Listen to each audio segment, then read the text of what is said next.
35 cents a kilowatt hour because they have to bring in the diesel fuel for their diesel generator, and they have like 1 month a year that they can do that. And anyway, the relative, the energy alternatives are very high and very costly, so there's a lot of margin to work with there. But for normal markets, the plants need to generate electricity at comparable prices to the alternatives. As I'll show you in a minute, there are reasons why small plants may still be viable in this area, and certainly the vendors of those small plants argue that that's the case. And then there's investment risk, and that comes down to the financing issue.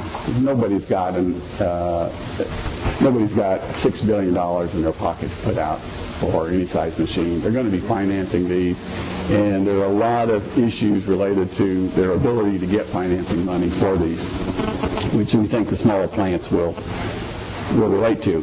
So let me cover that one first, because it turns out to be really important, especially in today's economy. So here, this is a study done by William Petrovic, Georgia Tech. I think he was at Westinghouse when he did this. But anyway, what we're trying to do here, very, very simple model. Compare, suppose we're going to build one large plant of 1,340 megawatts. That's just a fictitious plant, assuming a 5-year construction.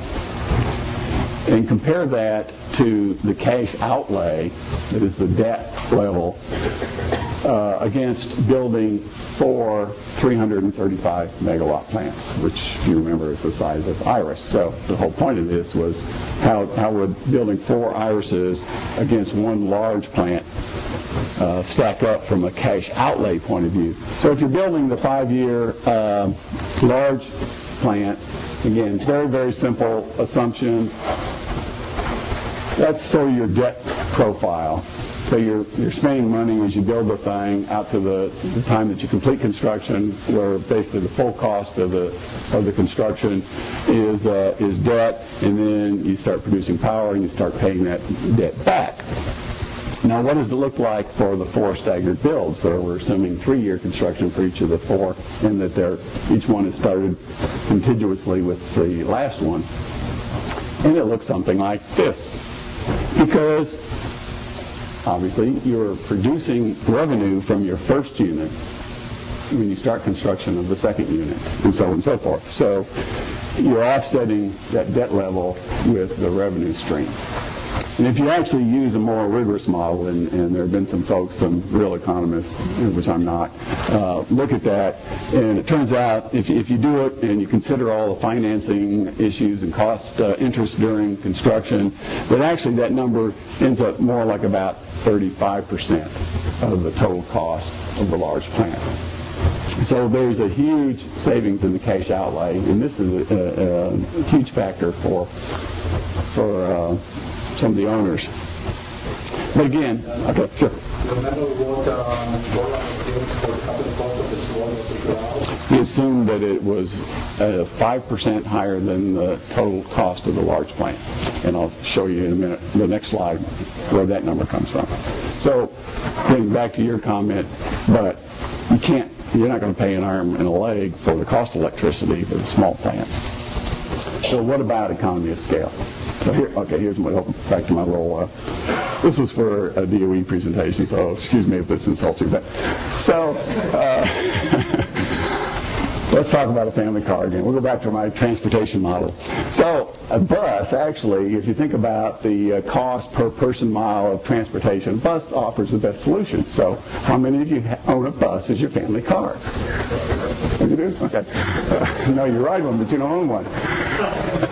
And there's good reasons for that. There's more capacity than you need. It's very costly to purchase this thing. It costs to operate and maintain, and it doesn't fit your garage. You got a whole new garage for your thing. Why would you do that? And this is a silly example, but there's so many other examples. It's cheaper on a square cost per square foot of construction to build a 10,000 square foot house than a 3,000 square foot house. But most of us don't. So it's just one factor to consider. But putting that aside, how might a small plant fare? So here, we'll go back. Here's an actual economy of scale curve.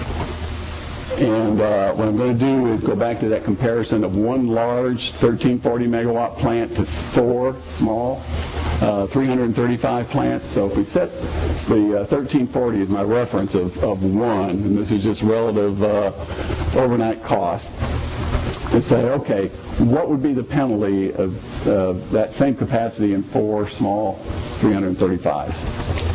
And if you do that carefully, it's about 70%. That means that's a 70% penalty for having 4 small plants over 1 large.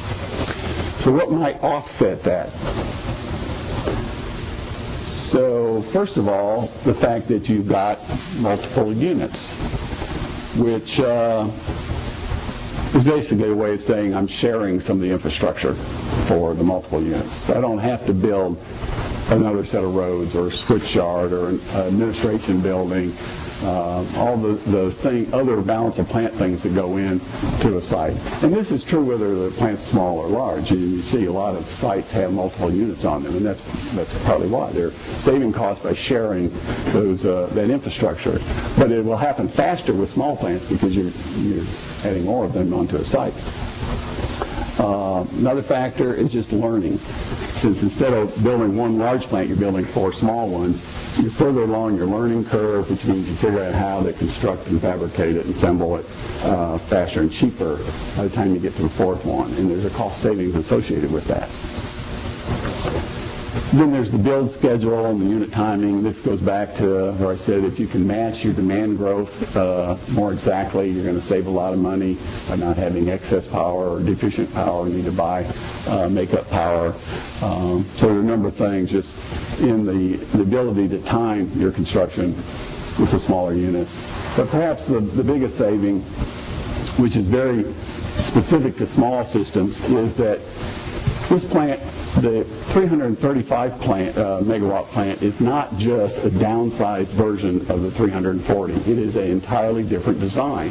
And the simplification offered by that different design can save you, in this case, I think it's assumed to be about 20%. And that's reasonable. Because you're making it smaller, you go to that integral system, you've eliminated a whole bunch of systems. It's reasonable to think you have a 20% savings in that design through simplification. Yes, No, those are actually